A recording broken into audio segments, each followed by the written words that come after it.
The entire F-Series is designed for non-defensive but playful and sporting applications, configured for target purposes, with precision sights and larger fixed barrels.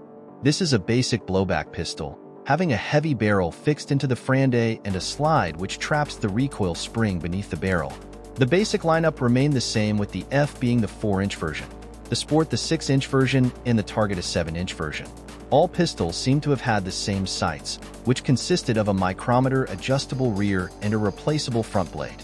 The shipped front sight is a triangle when inserted, flat on the back.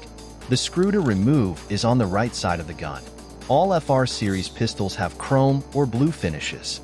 The Model F was itself made in a number of variants, most of which are 4 basic series.